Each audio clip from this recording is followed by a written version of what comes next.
I'm Lorian, and I am coming to you just a couple of days after I recorded and posted episode 27. I felt a little rushed at the end and have been thinking that I should make a supplemental video. Couple of reasons. One, I forgot to show you a couple of things that I purchased at Maryland Sheep and Wool, and I was bummed about that because I love these things and I think you might too. Two, it pushed me towards finishing the seaming of the sleeves here, seaming my steek panels here, not bad, for both of the sleeves on my Easy V, which also means I'm going to tell you about some of the characteristics that I look for in a sweater pattern.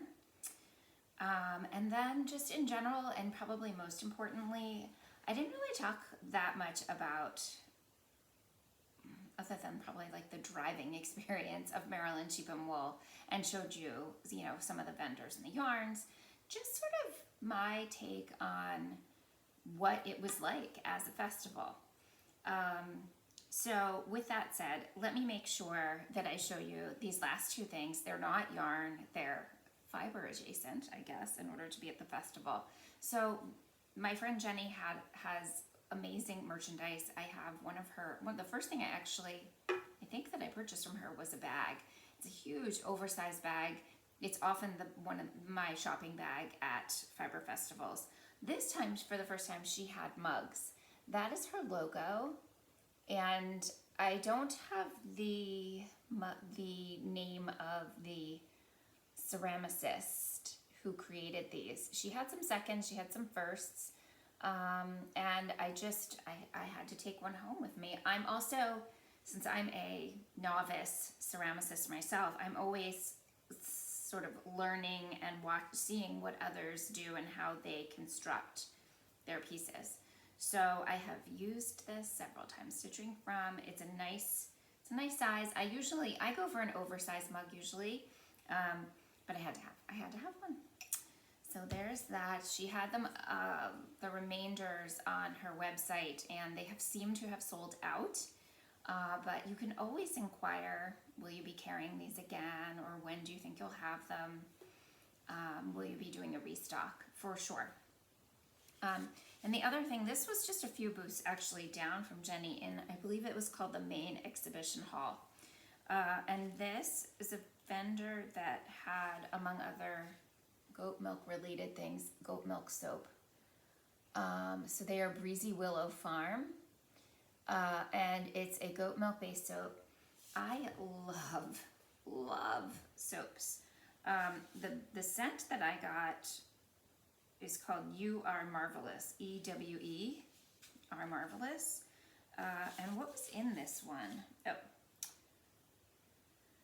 So I've made soap once in a very, like a 2-hour class, and the base is different types of oil. So this one has saponified oils of olive, coconut, sustainable palm, shea butter, and then it also has goat milk, castor, oatmeal, fragrance, and essential oil. To me, it smells quite a bit of the oat. Yeah, the oat milk scent. So oat and almond, but it doesn't say what's in there otherwise, I don't think. Their soaps are made with the finest ingredients available, some being organic. They blend them totally by hand, keeping with old world tradition. These soaps are suited for the most gentle and sensitive skin. Enjoy. And I think I have their card, Breezy Willow Farm. They're right in the town where we stayed, Ellicott City. And so they were super local to this festival. I think I'll talk a little bit next about Maryland Sheep and Wool. So it's held at a fairground, and these are just my thoughts. It's held at a fairground setting, which is pretty common for many sheep and wool festivals or fiber festivals. And I think, as I mentioned, we I wouldn't say by coincidence, but by planning, but we didn't really plan this so far in advance. We stayed fairly close by. I believe it was a 20-minute drive, for the most part moving the speed limit. It is set in on the fairgrounds, big field to park in, hills. I had heard, so sort of not also unlike New York Sheep and Wool, I had heard there can be a variety of weather situations at this festival. Now it's the total opposite time of year. New York is in October, Maryland is the first weekend of May. But you can have like a lot of like early spring storms. And we had also heard there's a lot of mud some years. So these were considerations in packing for sure. We wanted to have like waterproof like gear and boots, and it was hard to get a read on the weather because it kept changing for the day we were going to be there. So it turned out that it seemed like we weren't going to need any weather gear, and I think everybody, I think one person might have even still wore flip-flops, but we didn't need like our rubber boots or anything like that when we were there Saturday. And we had been told by a friend that it didn't make a difference if we bought our tickets in advance, which I thought was kind of interesting. Like that line would be just as long and take just as long for us to get in as the pre-purchase line. Something sounds wrong with that. I don't know what you think, but to me something seems off with that.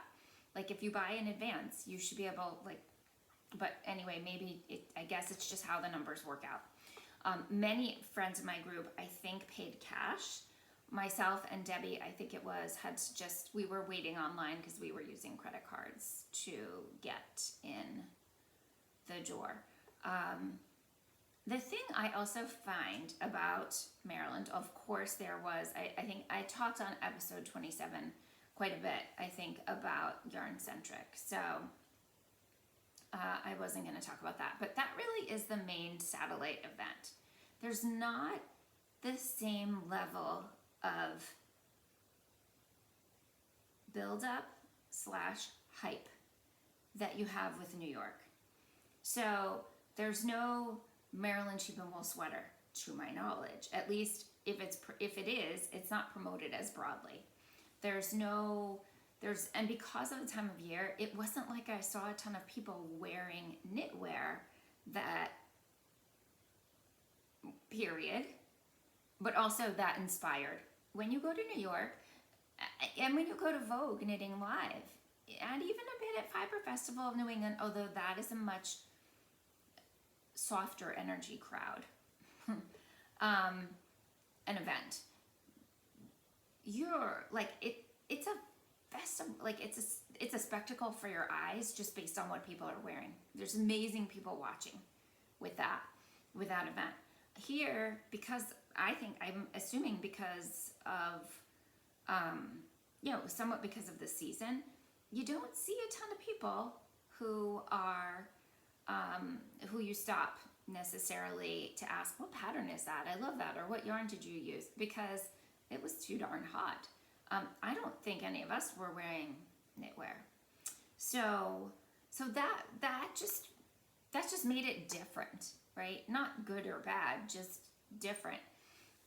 In a way, to me, it made me focus more on the vendors. And while I had done the research that I often do when I go to an event, where I will plan which vendors I would like to check out, note where they are, the truth was, I wanted to see a lot of vendors I'd seen before. I feel like there are a lot of vendors there. It is not as big.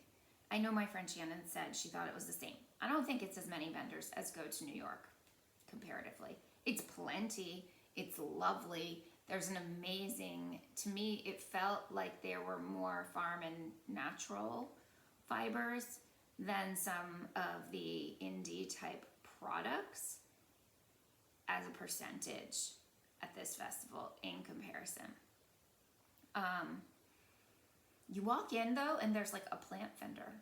There's like that I don't think that is kind of new and different, like horticulture plants. So that, yeah, that was just kind of different. Now, of course, again, seasonality in New York in November, you're not really getting plants. You might be getting pumpkins, but even in October, you might be getting pumpkins. So it just in keeping. I feel like there was something else too, pretty close up to the entrance that was somewhat, it was just different. But I think you still had like the local scouts, you had the 4-H club, vending food. I think they were a food vendor. And you have a lot of smaller barns. You have what they call the main barn. You have outside spaces. So all of that is kind of similar. I felt like it was very easy to navigate the layout of Maryland Sheep and Wool, and in comparison, when I was there, we didn't show up right when the gates opened, but we were there fairly soon after, maybe within like a half an hour, and there was plenty of room to move around. I didn't feel like anything was packed, like I had to push people around or anything. It had a nice energy to it. New York Sheep and Wool has at times that first day and morning, maybe just the whole day. It's been a couple of years since I've been there for even a full first day, is like shoulder to shoulder people in certain spaces, and for some people can be off-putting.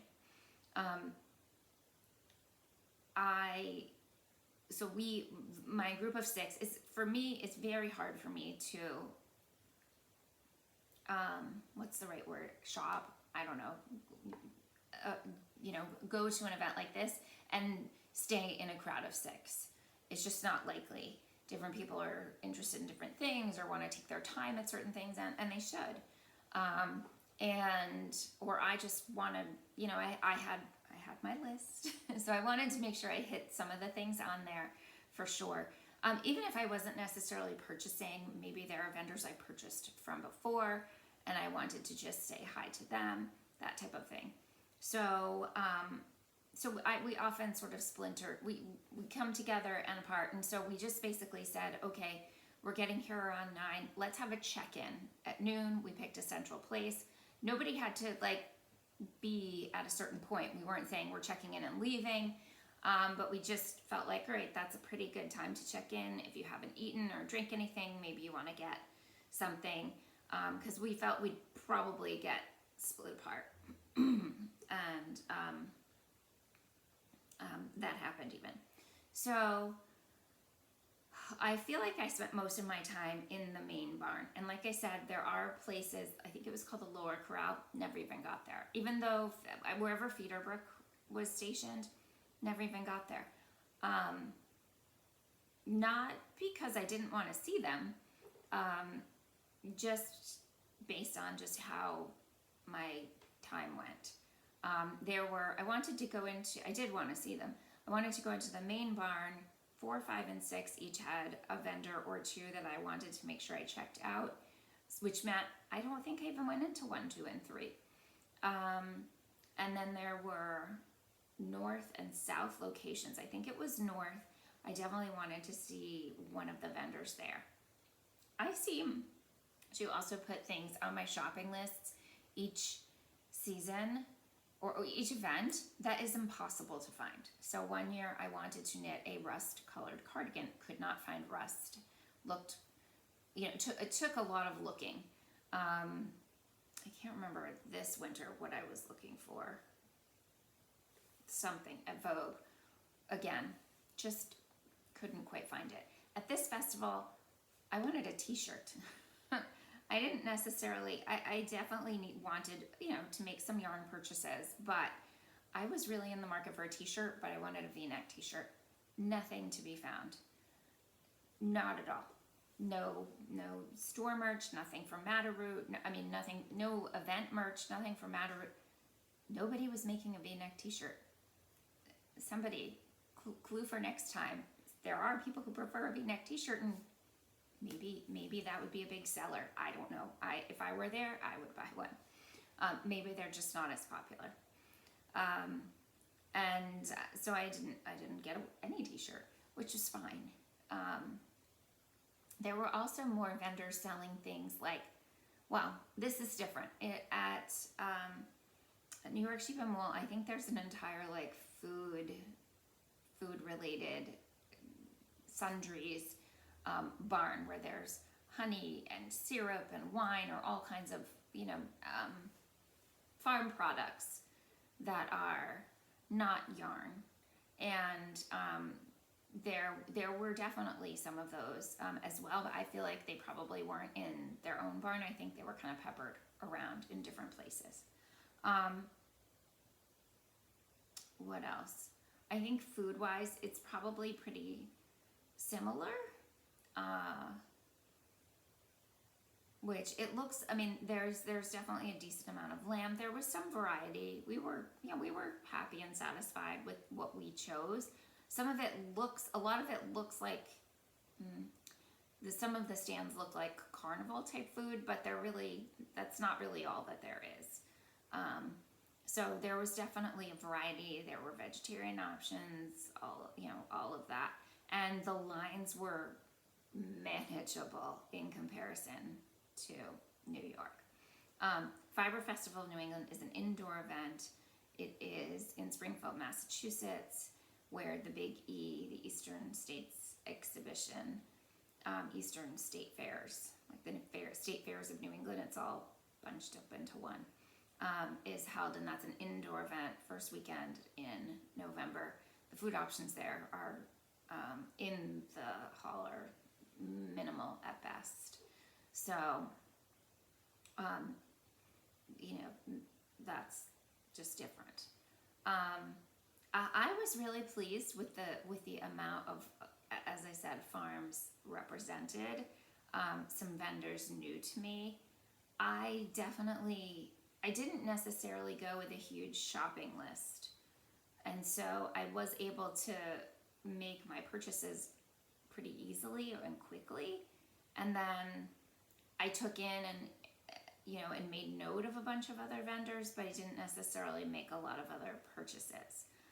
I did not realize the I don't think they were on my list, the Rosefield, and I had seen them. They're from Pittsburgh, Pennsylvania, but I had seen them in New England, seen this yarn that I thought was amazing but had no plan for, then thought about it, went back to their website, was completely sold out. And I just had a lovely conversation with some of the ladies in that booth.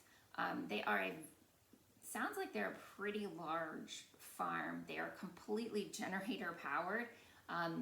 The Pittsburgh into central Pennsylvania area had just the week before, I think it was, seen storms that took out tons of people's power. My daughter's in college in central Pennsylvania, and so that's how I know this. And they were really proud that their farm, lights were on, because their fences, many times fences for farm animals, are wired to protect them against predators with electricity, and that's pretty essential that those work. So it was really just kind of, they were really pleased and proud that they'd made that investment. So that was really nice, actually, to chat with them. I wasn't necessarily expecting, I wasn't sure what to expect. Obviously I'd been through the vendor list. I knew some vendors were coming from further afield as well. So some I had seen, and some came from further south, where they don't really come much further north than that. And so that was also really, really cool. I have knit with a lot of Yarn Hero, and they are from Maryland, and they were there. So there were a lot of vendors that I just wanted to sort of see and stop by, but not necessarily purchase from. And that paired with the heat, which maybe that was unseasonable. So when we were there, as I mentioned, I think at the start, the weather at these events can be super unpredictable. So while it wasn't raining while we were there, it was quite hot it was pleasant, but it got pretty hot midday, and we had our check-in at noon, and we all kind of said, you know what, I think I need another hour. Let's circle back again at what, I don't know what it was, 1:30, and just see where we are. Now, as the driver, I had kind of said, look, I'd like to be, we weren't staying a second night, so I said I would like to be on the road between 2 and 3. So I think we checked back in at 1. And there were a few places I wanted to circle back to. I picked up the soap then, and I think I picked up the mug then too. And but there were still places I hadn't seen, and I needed a bathroom. Bathrooms, not really a problem. I mean, I did wait online for so that I wasn't in a portable, but there really wasn't. There were not crazy lines. There were a lot of people, but there weren't crazy lines. And by 1 o'clock, everybody was pretty good to go. Some people definitely spent more. Some people in our group definitely spent more of their budget at Yarn Centric and Magpie Fibers. Magpie Fibers had a small sale area where one of my friends did quite well. And so maybe because of that, there were certainly things to buy at Maryland's, but if you're working on a full budget for the weekend, you factor those things in too. So there were definitely great purchases, and it was fun to share them. By 1 o'clock, everybody was like, I think we're good, we can head out. And so we got on the road. We got really, really lucky, because shortly after we left, I'd say within a couple of hours, a storm swept through the fairground site.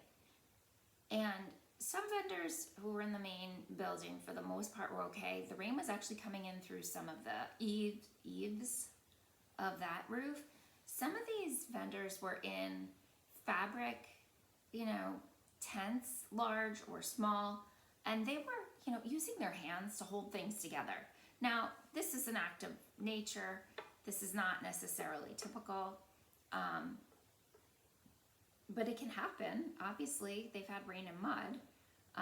Now, this was like a burst, I guess. And it was a bit heartbreaking, because for some vendors, their product was wet and muddy. Some packed it, just a couple I think I heard of, packed it in early and didn't stay for the second day. Some made it up because people were really good and said, I'm gonna buy from you.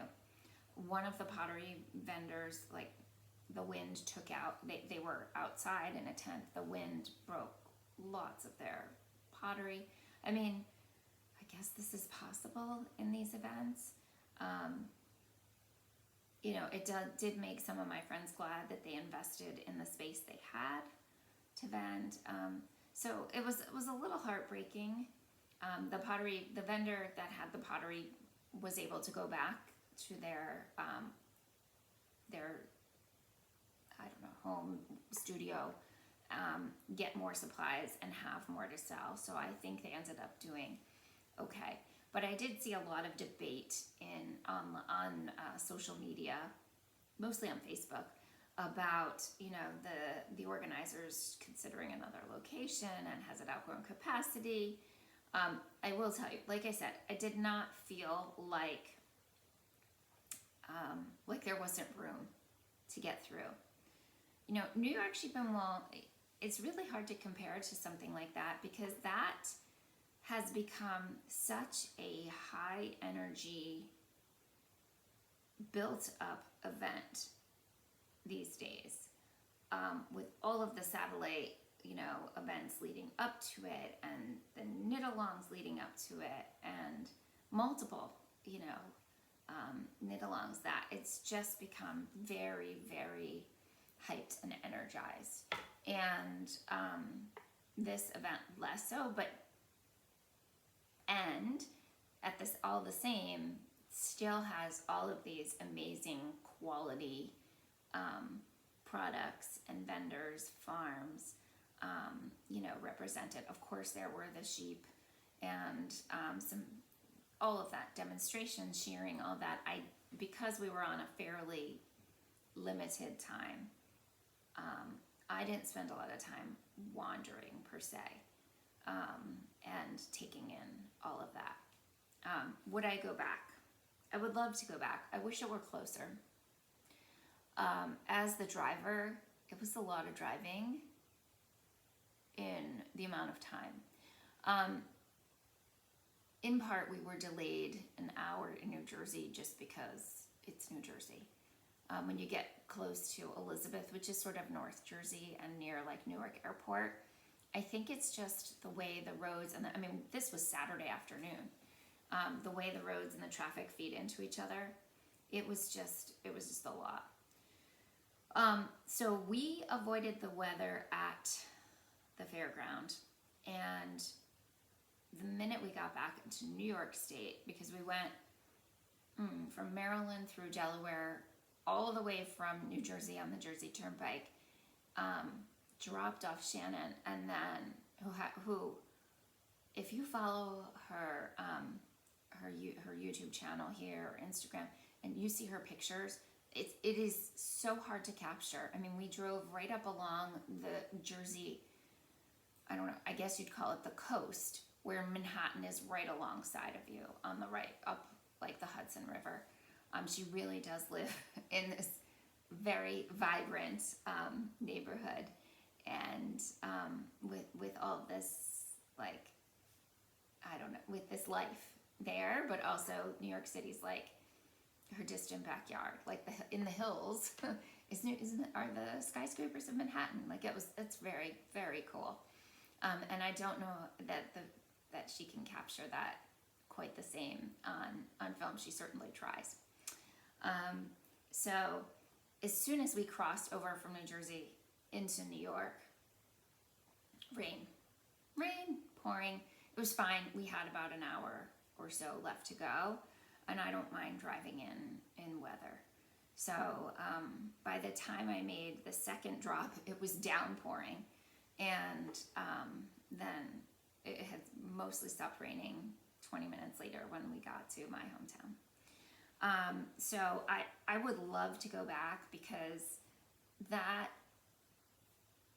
type of event is totally up my alley. I loved that. I loved that it had a little less hype. I thought it was interesting that, that it wasn't really as much of a local to Maryland. There were great, amazing Maryland vendors, but there were vendors from New York and Pennsylvania who I've seen and adore, and then there were ones from like Virginia who I've never met and who don't come further. So, so that was a lot of fun. Okay, last but not least, so that's Maryland. I would love to go again. I probably won't go next year. I would love it if someone wants to organize a bus or transportation, then there's a chance that I would go. Sorry, this contact lens is giving me, it's not like 9 o'clock at night. I never film this late, but this has been on my mind, and I wanted to make sure that I got this in. The last thing I wanted to chat about is the sweater, the EZV, and I'm just pulling up. I have this sort of thoughts and guidelines, or things, characteristics that I look for when I look for a sweater pattern to knit. And this is the third EZV project I've made. Pattern is by Caitlin Hunter. It is a V-neck-ish. I mean, this part makes the V, the rest of it is a yoke. So it's a V-neck, like, yoke sweater. And it's designed with color work, usually from here to here, and color work here to here. For this version, for me, I took it all out because I was using this gorgeous, gorgeous hand spun, a BFL silk blend, worsted weight. I'm really happy with this choice. This solid color is Knit Picks Simply Wool Worsted Colorway Winnie, I believe. And those are the only places I have it, cuffs and neckline. So the first thing I look for is, does the pattern have a schematic? And in this, yes, it does. It not only has a schematic, it has coloring pages also, in case you decide to play with your color placement. So I really do like a schematic. The other, I don't really have this as its own category, but to me it kind of goes with the schematic. There are short rows. I look for that in a pattern. There are short rows to raise the back of the neck of the sweater. However, because this neckline is quite wide, it blocks out wide. I feel like those are not necessary. I had seen that before I knit the first one from one of the test knitters. I did not do it on any of the three, and it's fine by me. Charts or written, there are charts for the color work, and that's all you would need them for if you're doing the color work. Materials for the pattern are in yardage, not in grams. There are some designers that only use the grams for the yarn that they designed the pattern in, and then you have to go back and try to do some other math. This is all in yardage, meterage, so nothing to worry about there. The clarity of writing, Caitlin does an amazing job. Her patterns are tested, they're tech edited. You're not going to go wrong. Like I said, some people felt the neckline was too wide in the projects, but I sized down 2 or 3 sizes of needle. I can't remember, it's on my project page, for the ribbing to try to tighten that up. Advanced skills and support with links or photo directions. There's really nothing here. You make the shape with increases and decreases. And then, like, especially the version I did, other than knitting these 2 at a time in one tube and using steek panels and then seaming the underarms, there wasn't that much. If that's something you're interested in, I have made a video here on how to do that. I've made a follow-up video on cutting my steeks for one of the sweaters that I used this technique on. I have not yet used it for color work. This is stripes, but like stranded color work, I don't know if I will. We'll see. I'm a little intrigued about that.